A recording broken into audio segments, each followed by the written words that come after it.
नमस्कार, आप देख रहे हैं एनएमएफ न्यूज में आपके साथ शबनम। दुनिया के नक्शे पर खुद को इस्लामी क्रांति का नेता बताने वाले ईरान की असलियत आज हिंदुस्तान के सामने आ चुकी है। ये कहानी ईरान के उस एहसान फरामोशी की है जिसे सुनकर हर स्वाभिमानी भारतीय का खून खौल उठेगा। जब मध्य पूर्व की आग में ईरान झुलस रहा है, जब अमेरिका और इजराइल की मिसाइलें तेहरान के आसमान को चीर रही है, तब भारत के मुसलमान, खासकर कश्मीर के मुसलमान, अपनी गाढ़ी कमाई का पैसा ईरान की मदद के लिए पानी की तरह बहा रहे हैं, खामने के लिए आंसू गिराते नजर आ रहे हैं। कश्मीर के बड़गांव, बारामूला और जदीबल की गलियों में वो सीन देखने को मिल रहा है जिसे देखकर पूरी दुनिया हैरान है। एक बेसहारा विधवा ने अपने स्वर्गीय पति की आखिरी निशानी, वो 28 साल पुराने सोने के गहने तक ईरान के पीड़ितों के लिए दान कर दिए। मासूम बच्चों ने अपनी गुल्लखें फोड़ दी, बुजुर्गों ने अपनी जीवन भर की जमा पूंजी दे दी, और तो और घरों के तांबे पीतल के कीमती बर्तन तक ट्रकों में लादकर दिल्ली स्थित ईरानी दूतावास भेज दिए गए। करोड़ों रुपए का चंदा सीधे स्टेट बैंक ऑफ इंडिया और भारतीय क्यूआर कोड्स के जरिए ईरान के बैंक खातों में पहुंचा। लेकिन जैसे ही ईरान की तिजोरी भर गई, उसने भारत की पीठ में वो खंजर घोंप दिया जिसकी उम्मीद शायद इन मुसलमानों ने नहीं की होगी, जिसकी उम्मीद शायद किसी भी हिंदुस्तानी ने नहीं की।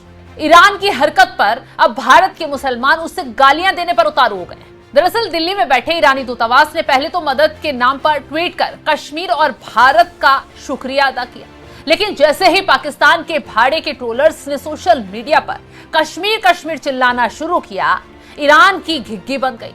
पाकिस्तान के कूटनीतिक दबाव और चंद ट्रोल्स के डर से ईरान ने थैंक यू इंडिया और थैंक यू कश्मीर वाला वो ट्वीट ही डिलीट कर दिया। यानी सीधे सीधे अपने बयान से, अपने ट्वीट से यू टर्न ही ले लिया। सोच रहे होंगे आप कि ईरान ने ये क्या किया। ये सीधे सीधे भारत की संप्रभुता पर प्रहार है। ईरान ने दिखा दिया कि उसे भारत का पैसा तो चाहिए, कश्मीर का सोना चांदी तो चाहिए, लेकिन जब दुनिया के सामने ये हकीकत मानने की बारी आई, कश्मीर भारत का अटूट हिस्सा है, तो उसने पाकिस्तान के आगे घुटने टेक दिए। ये वही ईरान है जिसके लिए भारत में बैठे चंद मुसलमान आंसू बहाते हैं, तथाकथित बुद्धिजीवी माहौल बनाते हैं और मोदी सरकार को कोसने बैठ जाते हैं। लेकिन आज उसी ईरान ने कश्मीरियों के जज्बातों के साथ ही ठगी की है कि अब अकल ठिकाने उन मुसलमानों की आ गई है जो ईरान के लिए आंसू बहा रहे थे, खामने के लिए चीख चिल्ला रहे थे। ईरान का ये यूटर्न उसकी कूटनीतिक कायराना का सबसे बड़ा काला सबूत है। जब भारत के बैंकिंग सिस्टम का इस्तेमाल करके माल बटोरना था, तब ईरान को कश्मीर भारतीय नजर आ रहे थे, तब उसे भारत के डिजिटल इंडिया से कोई परहेज नहीं थी। लेकिन जैसे ही सीमा पार से पाकिस्तान के ट्रोलर्स ने शोर मचाया, कश्मीर कश्मीर चिल्लाया, ईरान ने अपना ईमान ही बदल दिया। उसने उस पोस्ट को डिलीट कर दोबारा से पोस्ट किया, लेकिन बड़ी चालाकी से भारत और हिंदुस्तान का नामो निशान ही मिटा दिया। यानी ट्वीट में ना तो इस बार थैंक यू इंडिया कहा गया और ना ही इस बार थैंक यू कश्मीर कहा गया। यह उन कश्मीरी मां बहनों के जज्बातों का कत्ल है जिन्होंने अपनी तंगहाली भूलकर ईरान की झोली भरी। आज सोशल मीडिया पर भारतीयों का गुस्सा 7वें आसमान पर है।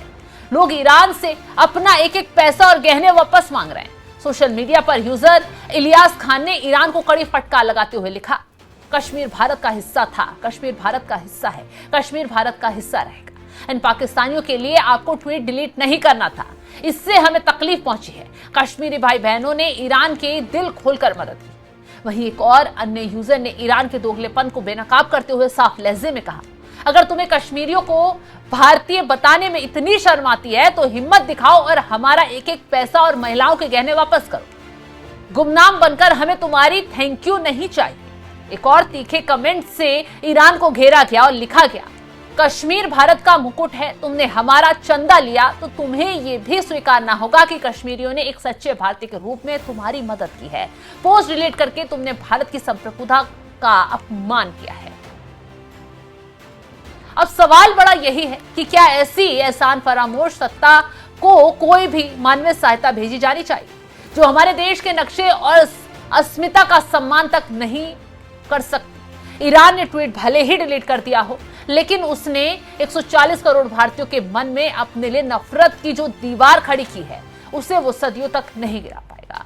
अब तो जो मुस्लिम उसे मदद के लिए आगे बढ़ रहे थे, अब वो उससे गालियां दे रहे हैं। जो खामनेई के लिए रो रहे थे, जो ईरान के दर्द से दर्द महसूस कर रहे थे, वो मुसलमान अब ईरान को घेरते हुए नजर आ रहे हैं, तंज कस रहे हैं, गालियां दे रहे हैं, सोशल मीडिया पर ईरान की आलोचना उसकी हरकतों पर कर रहे हैं। तो आप इस खबर को कैसे देखते हैं, ईरान की हरकत को कैसे देखते हैं, कमेंट बॉक्स में अपनी राय जरूर बताइएगा। और तमाम बड़ी खबरों की अपडेट के लिए आप हमारे साथ जुड़े रहें। नमस्कार।